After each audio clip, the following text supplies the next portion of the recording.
So hello students, how are you all? Jai to all of you. 12th class में आप पहुंच चुके हैं 11th क्लास से। अभी 12th का बोर्ड एग्जामिनेशन देने वाले हो, यानी 2024-2025 आपके लिए बोर्ड एग्जामिनेशन का होने वाला है। आप सभी को मैं ये जो बातें बोलने जा रहा हूँ इसे थोड़ा ध्यान से सुनना। कैसे स्टार्ट करें, देखो फॉर्चुनेट मानो इस चीज़ को कि शुरुआत में तुम लोग यहाँ पर आ चुके हो अगर ये चीज़ देख रहे हो, और उससे ज़्यादा फॉर्चुनेट मैं तब तुम्हें मानूंगा जब तुम इन चीज़ों को इंप्लीमेंट भी करोगे। चीज़ें बहुत सिंपल होती हैं, बहुत ज़्यादा स्ट्रेट फॉरवर्ड होती हैं, लेकिन हम ही उन्हें अपनी प्रिपरेशन के दौरान काफ़ी उलझा देते हैं। तुम अभी उस पायदान पे खड़े हो क्लास 12th में। पहले तो तुम कोई भी हो सकते हो, स्टेट बोर्ड के स्टूडेंट हो, सीबीएसई के हो, आईएससी के हो, डिफरेंट स्टेट बोर्ड के हो सकते हो, हिंदी मीडियम के हो सकते हो, इंग्लिश मीडियम के हो सकते हो। लेकिन जो चीज़ अभी मैटर करती है ना यार, वो पता है क्या है? वो ये है कि तुम्हें प्रॉपर गाइडेंस का मिलना बहुत जरूरी है अभी के टाइम पे, जब अभी तुम यहाँ पर हो। ये वीडियो थोड़ा बहुत लंबा हो भी जाएगा, लेकिन ऐसा नहीं है कि यार मैं तुम्हारे साथ दो बातें जो अच्छी हो सकती थी, तुम्हारे लायक बोली जा सकती थी, कुछ गाइडेंस दिया जा सकता था, वो लेंथ के चक्कर में मैं कॉम्प्रोमाइज़ नहीं करूँगा। इसलिए मैं प्रॉपरली बता रहा हूँ सारी बातों को। मैंने पॉइंट वाइज चीज़ें लिखी हुई हैं ताकि तुम लोगों को मैं समझा सकूँ कि हमें करना क्या है। लेकिन उससे पहले मैं कुछ अपने पर्सनल सजेशन देना चाहता हूँ। देखो अपनी ना पहले ये डिफाइन कर लो कि तुम्हारी प्रिपरेशन किस के लिए हो रही है। क्या सिर्फ बोर्ड एग्जामिनेशन के प्रिपेयर कर रहे हो, या फिर किसी कॉम्पिटिटिव एग्जामिनेशन के लिए भी साथ साथ प्रिपरेशन कर रहे हो? मैं चाहता हूं कि तुम करो ऐसा कुछ, किसी कॉम्पिटिटिव एग्जामिनेशन के लिए भी साथ में प्रिपरेशन करते रहो जिसमें भी तुम्हारा इंटरेस्ट हो। कुछ भी नहीं है तो कम से कम मैथमेटिक्स के स्टूडेंट्स हो, जेई के लिए प्रिपेयर करो। अगर मेडिकल के स्टूडेंट्स हो, नीट के लिए प्रिपेयर करो। एनडीए में मन जाने का है तो एनडीए के लिए प्रिपरेशन करो। कुछ भी नहीं है तो सीयूईटी एग्जामिनेशन के लिए प्रिपेयर करो, ताकि फ्यूचर में जो कॉलेजेस मिले उसके लिए एक एंट्रेंस टेस्ट जो होता है उसमें तुम पास कर सको। तो इन सब के लिए मैं ये नहीं कह रहा हूँ कि प्रिपरेशन करने के लिए तुम्हें कुछ अलग करना है, करना वही है जो तुम अभी कर रहे हो, लेकिन एक सिस्टमैटिक वे में करना पड़ेगा।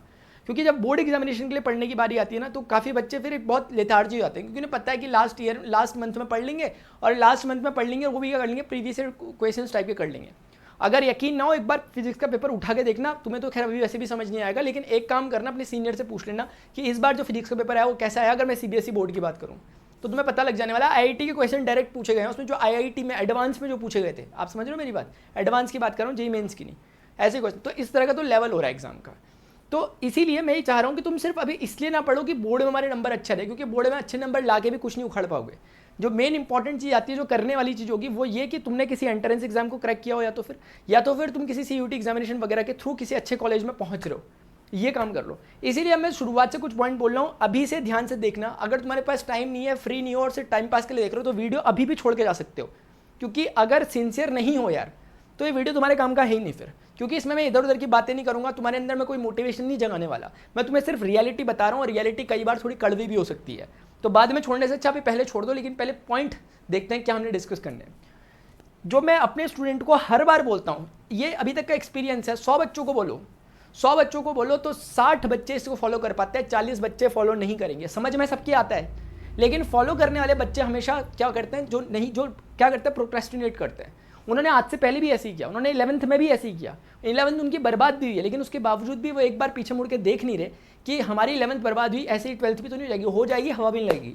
अभी तुम्हें लग रहा होगा ना 12th में आए, अभी कुछ टाइम बाद देखना, पल के झपकाओ, इतने में तुम्हारे बोर्ड के एग्जाम आ जाएंगे सर के ऊपर, और फिर समझ नहीं आएगा करें क्या। इतना केओस होगा, क्योंकि किसी न किसी कॉम्पिटेटिव एग्जामिनेशन के लिए प्रिपरेशन कर रहे होगे या ना कर रहे हो, लेकिन फॉर्म तो तुम भरोगे, चाहे लिख के ले लो। चाहे तुमने भी प्लानिंग कर भी रखी हो कि मैं नहीं करने वाला एंट्रेंस एग्जाम की, लेकिन 12th होते होते खत्म ना, तुम पक्का फॉर्म भर चुके होगे और एग्जाम में जाने वाले होगे। तो इसीलिए इतने रैंडम तरीके से प्रिपरेशन करने से अच्छा है कि स्ट्रेटेजी बनाओ और स्ट्रेटेजी के तहत प्रिपरेशन करो। सबसे पहला पॉइंट, टारगेट क्या है, ये इंपॉर्टेंट है। टारगेट यानी कि तुम कर क्या रहे हो, किस चीज़ के लिए प्रिपरेशन कर रहे हो। ये मैंने पहले भी बोला है, दोबारा बोल रहा हूँ। देख लो, मेडिकल के लिए कर रहे हो, उस हिसाब से अलाइनमेंट बैठाओ। जेई के लिए कर रहे हो, उस हिसाब से अलाइनमेंट बैठाओ। जब तुम अपने सामने एक टारगेट रख लोगे ना, तो ऑटोमेटिकली तुम्हें पता चल जाएगा कि तुम्हें उसके लिए कितना पढ़ना है। क्योंकि जब तुम्हें टारगेट पता होगा तो तुम्हें ये भी पता होगा कि कितने बच्चे इस एग्जाम को देने वाले हैं, क्या इसका एग्जामिनेशन का टफनेस रहती है। उस हिसाब से ऑटोमेटिकली तुम्हारी प्रिपरेशन जाएगी नेक्स्ट लेवल पे। लेकिन उसके लिए डिफाइन होना चाहिए कि तुम्हारा टारगेट क्या है, तुम्हारा गोल क्या है, तुम्हारा अचीवमेंट क्या है। दो तरह के लोग होते हैं। एक वो लोग होते हैं जो पहले गोल बनाते हैं और फिर उस गोल में अपना टारगेट मारते हैं। जैसे समझो कि आगे पे एक डार्ट है, उस डार्ट पे तुम्हें कुछ एक एरो को फेंकना है, तो उस समय तुम्हारे लिए एक तो इंसान ये होता है कि जो यहाँ से फेंकता है और उस पर निशाना मारता है लक्ष्य पे, और एक होता है जो पहले फेंक देता है फिर निशाना बाद में लगाता है। मतलब क्या मतलब, ये कि कहीं भी फेंक देगा जहाँ लगा, और जहाँ भी लगेगा बोल देगा हाँ मैं यहीं पे मारना चाह रहा था। ऐसा वाला नहीं होना चाहिए। पहले से अपना एक लक्ष्य अगर बना रहेगा तो उसके आसपास कहीं तो फॉल करोगे। तो इसीलिए वो कौन सी बुक पढ़ें, सेकंड बात है हमारी। कौन सी बुक में मैं हमेशा स्टूडेंट्स को प्रेफर करता हूँ कि एनसीईआरटी को स्टिक करो। एनसीईआरटी से ये ना केवल तुम्हारे बोर्ड एग्जामिनेशन के लिए, बल्कि तुम किसी एंट्रेंस एग्जाम की प्रिपरेशन कर रहे हो वहाँ के लिए भी तुम्हें एक बहुत अच्छा एज देगी। नो डाउट कि एनसीईआरटी में कुछ चीज़ें ऐसी होंगी, क्योंकि तुमने 11th पढ़ लिया तो तुम्हें आइडिया होगा। नो डाउट कि एनसीईआरटी में कुछ ऐसी चीज़ें होती है जो तुम्हें समझ में ना आए एक बारी में फर्स्ट रीडिंग में। जैसे फिजिक्स पढ़ोगे उतनी अच्छी क्लैरिटी नहीं आएगी, केमिस्ट्री में एक बारी की लगभग आ जाएगी, मैथ्स में फुल क्लैरिटी आ जाएगी, मैथ्स में फुल क्लैरिटी आ जाएगी एनसीईआरटी पढ़ने में। और एनसीईआरटी मैथमेटिक्स के लिए बिल्कुल रिकमेंडेड है। फिजिक्स और केमिस्ट्री के लिए मैं एक बारी के लिए तुम्हें सजेस्ट कर सकता हूँ कि कोई रेफरेंस बुक को पढ़ लो, जो भी तुम्हें पसंद है, जो तुम्हारे हाथ में। मैं स्पेशली एक का नाम नहीं लूँगा, क्योंकि मैं नाम लेता हूँ तो तुम सोचते हो कि यही वाली पढ़नी है, दूसरी है तो वो काम की नहीं है। जो भी तुम्हारे पास रिफ्रेशर है कोई भी, वो पढ़ सकते हो बुक के तौर पे, लेकिन उससे सिर्फ समझने के लिए। जब तुम्हारे पास कोई नहीं है पढ़ाने वाला तब उसको पढ़ो। लेकिन आज की डेट में तुम्हारे पास यूट्यूब वीडियो लेक्चर्स हैं, उनसे हेल्प ले लो, एक बार उसको चैप्टर को डिकोड कर लो, चैप्टर को तोड़ के देख लो कैसा है, फिर उसके बाद बुक में वापस लौटो एनसीईआरटी में, तुम्हें समझ में आने लग जाएगा। रिफ्रेशर भी पहले उन लोगों के लिए थी जिनके पास कोई साधन नहीं था, ना कोई ट्यूशन ना कोई कोचिंग सेंटर, खुद ही किताब से पढ़ना है। तो आज की डेट में अगर तुम थोड़ा डिकोड कर सकते हो चीज़ों को वीडियो लेक्चर से या फिर कोचिंग सेंटर जहाँ भी जाते हो, तो तुम्हारे लिए फिर एनसीईआरटी तब ठीक है, बस वहाँ से समझो और एनसीईआरटी पे दोबारा आकर प्रैक्टिस करो, एक्सरसाइज जरूर किया करो। केमिस्ट्री में स्पेशली अभी से ध्यान रखो क्लास 12th में केमिस्ट्री के एनसीईआरटी एक्सरसाइज कवर करने ही करने, क्वेश्चन वहीं से आएगा, बस ये ध्यान रखो। मैथमेटिक्स में क्वेश्चन एक बारी के लिए बाहर से भी आ जाए, क्योंकि कॉन्सेप्ट पता होना चाहिए। फिजिक्स में भी एक बारी के लिए क्वेश्चन बाहर से आ जाए, लेकिन केमिस्ट्री में एनसीईआरटी से बिल्कुल स्टिक होना, एनसीईआरटी की एक्सरसाइज का एक एक क्वेश्चन तुमने किया होना चाहिए और उसकी एग्जाम्पल भी। अगली बात आती है सिलेबस कब तक फिनिश करना है। सबका अपना अपना स्टाइल होता है। देखो, सिलेबस फिनिश करने पर ज़्यादा फोकस मत करना, ये फोकस मत करना कि मेरा जल्दी जल्दी सब कुछ खत्म हो जाए। जल्दी जल्दी के चक्कर में क्या होता है, तुम ना प्रॉपरली एक चैप्टर को पढ़ नहीं पाते, उसके चक्कर में जल्दी जल्दी जंप करते हो, तुम्हारा ना तो ढंग से कवर हो पाता है और सिलेबस भी ढंग से कवर, भले ही एक बारी में सिलेबस तुमने फिनिश कर लिया हो, लेकिन तुम्हारी समझ उतनी नहीं बन पाती और उससे डिमोटिवेशन आता है कि मैंने तो ये चैप्टर पढ़ लिया फिर भी मेरे से क्वेश्चन नहीं हिल रहा। तो इसलिए थोड़ा सा, इतना भी नहीं कह रहा मैं बिल्कुल ढीले होकर चलो और इतना भी नहीं कि बहुत तेज भागो, एक मॉडरेट लेवल लेके चलो। मैं अभी यहाँ पर पढ़ा रहा हूँ बच्चों को, देखो 12th की मैथ्स मैंने शुरू करी, अभी क्या चल रहा है, जब मैं बता रहा हूँ 18 या 19 तारीख है आज के दिन मई की, अभी तुम्हारी समर वैकेशन भी चालू नहीं होगी ढंग से, और मेरा यहाँ पर कैलकुलस शुरू हो चुका है, लाइव पढ़ाते हुए रोज क्लास में आता हूँ मंडे से लेकर सैटरडे तक। तो मंडे से सैटरडे तक रोज क्लास में आता हूँ, 40 मिनट की एवरेज क्लास लेता हूँ, लाइव क्लास, और पहला चैप्टर, दूसरा चैप्टर, तीसरा चैप्टर, चौथा चैप्टर कवर कर दिया। जब तक तुम समर वैकेशन बनाकर हिल स्टेशन से घूम के अपने घर वापस आ रहोगे, तब तक यहाँ बच्चे कैलकुलस खत्म कर चुके होंगे, चैप्टर नंबर 9 तक आराम से वो पहुँच चुके होंगे। यानी जब तुम्हारा स्कूल खुलेगा समर वैकेशन के बाद, जब वहाँ बच्चे पढ़ाई स्टार्ट करेंगे, पहले शुरुआती चैप्टर्स में हम 9th चैप्टर तक फिनिश कर चुके होंगे आराम से, और उसके दो मुश्किल से मुश्किल मान लो 2 या 3 महीने ज़्यादा से ज़्यादा, यानी कुछ नहीं तो कम से कम अगस्त या सितंबर, इतने तक तो हमारा सिलेबस आराम से खत्म हो जाने वाला है यहाँ पर, जो मैं पढ़ा रहा हूँ, लाइव जो मैं पढ़ा रहा हूँ। और ये मैंने पहली बार ये इनिशिएटिव लिया कि बच्चों को शुरू से लेकर चलता हूँ। तुम खुद यूट्यूब पे जाकर देखना, तुम्हें यूट्यूब में कहीं आसानी से ऐसे वीडियो मिलेंगे नहीं अभी, क्योंकि सब क्या करते हैं, एग्जामिनेशन के दिनों पे वीडियो बनाते हैं, 10 दिन में ये फोड़ लो, 10 दिन में फोड़ लो, ऑब्वियसली व्यूअरशिप उसी में आती है। लेकिन मैं चाह रहा हूँ कि स्टूडेंट को बाद में फिर बताना कि ये कर लो, क्योंकि वो नेक्स्ट इम्पॉसिबल चीज़ हो जाती है उस समय। जो बच्चा अभी नहीं पढ़ पा रहा वो लास्ट के 10 दिनों में कितनी मुश्किल से पढ़ेगा, सोचो। इसीलिए मैंने अपने एंड से ये इनिशिएटिव उठाया कि फ्री ऑफ कॉस्ट क्लासेस रखिए, तुम उन्हें ज्वाइन करो। उनको ज्वाइन करोगे तो तुम्हारा syllabus on time before time खत्म हो जाएगा। फिजिक्स और मैथमेटिक्स 2 चीज़ें मैं यहाँ पे पढ़ाता हूँ, फिजिक्स 12th की और फिजिक्स मैथमेटिक्स की। नीट की प्रिपरेशन कर रहे हो, नीट की फिजिक्स भी मैं यहाँ पढ़ाता हूँ। एनडीए मैथमेटिक्स की प्रिपरेशन करना चाहते हो, सुबह मॉर्निंग में एनडीए की क्लासेस चल रही है। बाकी 11th का पढ़ाता हूँ, तुम्हारे मतलब का फिलहाल अभी नहीं है। कौन सा यूट्यूब चैनल, अभी से अभी ना टाइम रहते यूट्यूब चैनल को फटाफट से आइडेंटिफाई कर लो कहाँ से तुम्हें पढ़ना है। देखो कि तुम्हें समझ में आ रहा है कि नहीं आ रहा है, इस बिहाफ पे यूट्यूब चैनल को जज करना है, ना कि इस बिहाफ पे कि उसके नंबर ऑफ सब्सक्राइबर कितने, उसके नंबर ऑफ व्यूअर्स कितने, या फिर उसका कितना बड़ा फैन पेज चल रहा है। इन चीज़ों के जरिए हो सकता है कि वो इंसान पढ़ा भी सच में सही रहा हो, या फिर अधिकतर ऐसा होता है कि ऊंची दुकान फीके पकवान टाइप का। यानी मैं कहना चाह रहा हूँ कि जैसे मैं खुद, मेरा सिल्वर प्ले बटन है, ऐसा नहीं कि मैंने कल ही वीडियो बनाना चालू किया, तो मैं भी उसी कैटेगरी में हूँ अभी कि मेरे पास भी सिल्वर प्ले बटन है, एक आइडेंटिफिकेशन है कि भाई मेरे पास भी यूट्यूब सब्सक्राइबर्स हैं। लेकिन स्टिल मैं कहूँगा तुम कंटेंट पर भरोसा क्या करो। सामने वाले के उसमें अगर मान लिया 2 व्यू भी पड़े हुए, तुम देखो क्या तुम्हें समझ में आ पा रहा है क्या। अगर तुम्हें समझ में आ रहा है, वही यूट्यूब चैनल तुम्हारे लिए बेस्ट है।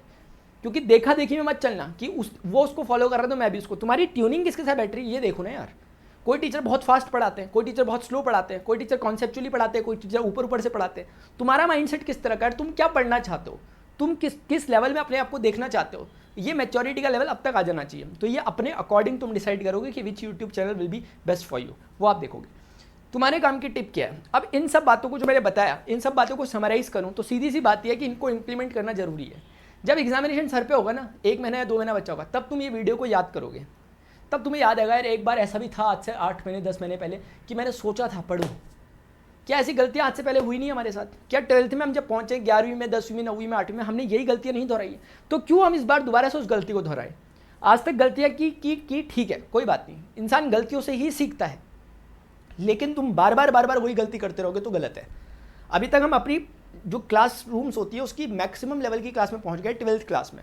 इससे पहले तुम 10th में थे, छोटे बच्चे थे, 11th में आए, चलो ठीक है तुमने बर्बाद किया नादानियों में 11th को, लेकिन अब 12th में आ चुके हो। मैं बिल्कुल ये नहीं कह रहा कि तुम 24 घंटे किताब से चिपक जाओ।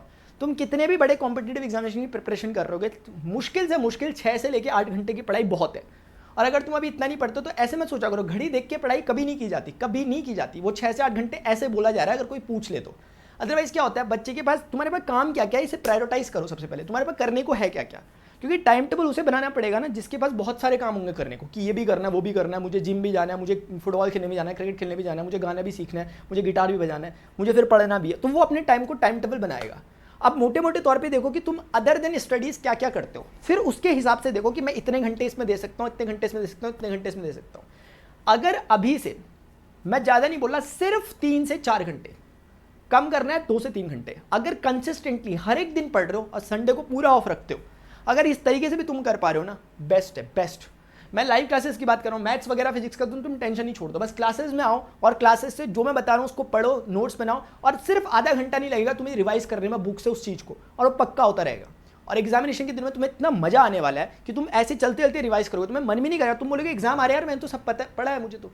वरना वो हालत होगी कि एग्जाम है और तुम एग्जामिनेशन हॉल में जाते जाते भी किताब देख के जा रहे हो। तो वो सिचुएशन आती क्यों है? क्योंकि बच्चा शुरुआत से नहीं पढ़ता। इसीलिए ये टिप मैं देने की तुम्हें कोशिश कर रहा हूँ कि समय रहते समय को पहचान लो। अभी शुरुआत में अगर तुम काम करना चालू कर दोगे, तुम्हें कम एफर्ट्स लगाने पड़ेंगे, इस फैक्ट को जानो। और अगर तुम धीरे धीरे लेट करते रहते हो तो इसका भुगतान तुम्हें करना पड़ेगा, तुम्हें ज़्यादा टाइम देना पड़ेगा उसको कवर करने के लिए, और फिर वो प्रैक्टिकली पॉसिबल नहीं होता, फिर तुम ऑटोमेटिकली नीचे आ जाते हो, फिर तुम्हें कॉन्फिडेंस नहीं आता, फिर तुम किसी कॉम्पिटिटिव एग्जामिनेशन को के लिए प्रिपरेशन करना तो दूर, तुम सोचोगे भी नहीं, और फिर कुछ सोचोगे नहीं, तो फिर ऐसे ही फिर यहीं से तुम्हारा कैरियर डिसाइड हो जाएगा। कुल मिला के अभी वो टाइम है, अभी प्रेजेंट में जो चल रहा है, तुमने जो कुछ किया आज तक वो छोड़ दो, सब कुछ छोड़ दो, आगे का भी छोड़ दो, एक बारी में क्या होने वाला है, बस प्रेजेंट को अपने हाथ में, जो तुम्हारे हाथ में पड़ा है उस पर फोकस करो कि अभी मैं क्या कर सकता हूँ, कि क्या कर सकती हूँ। अभी बुक्स का, मैंने यहाँ पे एक बात बोली, कौन सी बुक में, इसमें इंपॉर्टेंट बात ध्यान रखो, बुक्स पे फोकस करना, रदर देन कि तुम पीडीएफ से पढ़ने में लगे पड़े हुए, कि पीडीएफ दे दो सर, पीडीएफ दे दो, इसकी पीडीएफ दे दो, उसकी पीडीएफ। कोई मुश्किल नहीं होता, पीडीएफ पे क्लिक होता है, सीधे टेलीग्राम में जाती है, पीडीएफ देना मुश्किल बात बिल्कुल नहीं है। लेकिन इंपॉर्टेंट क्या है, बुक पढ़ने की हैबिट होनी चाहिए तुम्हारी, क्योंकि इसके बाद अगर तुम 12th के बाद भी थोड़ा बहुत पढ़ाई पे ध्यान दोगे तो फिर तुम्हें इतना ज़्यादा कोई लग के तुम्हारे पीछे पढ़ाने नहीं वाला, तुम्हें तब बुक पढ़नी पड़ेगी। और फिर तुम्हारा जब कॉन्सेंट्रेशन लेवल ही नहीं होगा, बुक पढ़ने की जब आदत ही नहीं होगी, तो तुम 5 मिनट भी नहीं बैठ पाओगे किताब के सामने, जहाँ तुम्हें 5-5 घंटे बैठने की जरूरत होती है। इसीलिए बुक के साथ अलाइनमेंट बिठाओ। मेरा पर्सनल सजेशन है, पीडीएफ एक सेकेंडरी चीज़ होनी चाहिए, हार्ड कॉपी तुम्हारे पास बुक की होनी चाहिए, क्योंकि बुक के पेज को पकड़कर उस पर हाईलाइटर चलाकर उस पर कुछ नोट्स बनाकर अलग फील आता है। उससे तुम्हारी पिक्टोरियल मेमोरी भी बनती है चीज़ों की, कि तुम एक बार रिकॉल कर पाते हो कि उसकी पेज के बाएं पेज के ऊपर पे टॉप लेफ्ट कॉर्नर में क्या लिखा हुआ। इस तरह की चीज़ें होती है यार। तो आई होप मैंने तुम्हारा काफ़ी समय ले लिया होगा, लेकिन ये टाइम बड़ा ज़रूरी था, वरना क्या करते हैं, रील स्क्रॉल करते रहते हैं। लेकिन अगर तुमने यहाँ तक इस वीडियो को कंप्लीट देखा तो नीचे कमेंट सेक्शन में मुझे जरूर बताना। अगर मैं तुम्हें गलती से दिख गया हूँ इस वीडियो में, तो प्रणव पांडे यूट्यूब चैनल जिसमें तुम मुझे देख रहे हो, सब्सक्राइब जरूर कर लो, नीचे कमेंट करके जरूर बताना। लाइक तुम कर सकते हो, ताकि लाइक से क्या होता है, वीडियोज़ के एनालिटिक्स सुधरते हैं और दूसरे स्टूडेंट तक भी वीडियो पहुँचता है, अगर तुम चाहते हो कि दूसरे स्टूडेंट तक भी मदद पहुँच सके। क्योंकि ये कंप्लीट इनिशिएटिव जो मेरा चल रहा है, वो कंप्लीटली 100% फ्री ऑफ कॉस्ट है। मैंने तुम्हें बोला मैं नीट की क्लासेस ले रहा हूँ फिजिक्स की, एनडी की मैथ्स की ले रहा हूँ, 11th की फिजिक्स मैथ्स ले रहा हूँ, 12th की फिजिक्स मैथ्स ले रहा हूँ, इतना कुछ ले रहा हूँ, और सब क्लासेस लाइव हैं, और कोशिश करता हूँ कि बेस्ट क्वालिटी मैं तुम्हें दूँ, ना केवल पढ़ाने वाली क्वालिटी, उसके अलावा भी सारी की सारी ताकि तुम्हारे लिए चीज़ें अच्छा देखने में विजिबल हों, अच्छा ऑडिबल हों चीज़ें, वो सब चीज़ें की है। और इसके बावजूद भी अगर स्टूडेंट तक, एंड ऑफ द स्टूडेंट, जो मैं चाहता हूँ कि लास्ट में जो स्टूडेंट, आखिरी स्टूडेंट जो परफॉर्म नहीं कर पा रहा अच्छा, लेकिन जो चाहता है करना, उस तक मैं पहुंचूं, तो उसमें तुम्हारी मदद लगेगी। और तुम्हारी मदद ऐसी लगेगी कि वीडियो को प्लीज़ शेयर किया करो। अभी के लिए स्टूडेंट्स इतना ही, मिलते हैं नेक्स्ट सेशन में। Till then good bye, see you, take care, जय हिंद, बाय।